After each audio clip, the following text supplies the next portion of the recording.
Sir ఒక ముక్కలే చెప్పను ఇవన్నీ కాదు కానీ ఇక్కడి నుంచి ఏం ప్లాన్ చేస్తున్నావు అంటే అరే ఇక్కడ దాకా వచ్చిన లైఫే ప్లానింగ్ లేకుండా ఇక్కడ దాకా వచ్చింది ఇక్కడి నుంచి ఏదో అవుద్ది. ఇప్పుడు మహా నటులు చూస్తాం సార్, మనకు అది భయం వేస్తుంటుంది తలుచుకుంటే.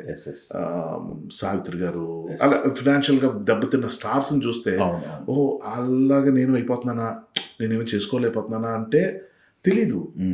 అంటే ఎలాగంటే అంటే నిజంగా బాగా ఉన్నోళ్ళు కూడా ఒక్కసారి ఆనందం అనేది సంతోషం అనేది ఉండకుండా అనకూడదు. కానీ నాకున్న హ్యాబిట్స్ కాటికి ఇప్పటిదాకా ఒక బీపీ కానీ డయాబెటీస్ కానీ లేవు అంటే ఇది అచీవ్మెంట్ లా చెప్పుకోవట్లేదు. Somewhere things are happening in different way. చూద్దాం. ఇన్ని లెసన్స్ తగిలాయి. కొంతమందికి డబ్బులు ఇచ్చేసి దొరికిపోయాను, కొన్ని గుడ్డిగా నేను కొన్నిట్లో దూకేశాను. ఇవన్నీ పిచ్చి పిచ్చి మేనేజ్మెంట్లు అంటే ఫైనాన్షియల్ డిసిప్లిన్ లేకుండా చేసిన వాటిలో ఇప్పుడు నాకు కళ్ళు తెచ్చుకుని ఇప్పుడు మంచి మంచి సినిమాలు వచ్చాయి ఈ టైంలో. నా జస్ట్ 1 year చాలు సార్ కరెక్ట్గా ఇదే దీంట్లో. అంటే the rest of my life ఇంకొక 50 ఏళ్ళు బతుకుతానన్నా కూడా I can be secured enough. Very good. This is something what I'm trying to focus. ఓపెన్గా చెప్తున్నాను. ఎంత బాగుంటారు సార్? ఒక 10-12 కోట్ల 15 అలాగే అంత కదలేండి.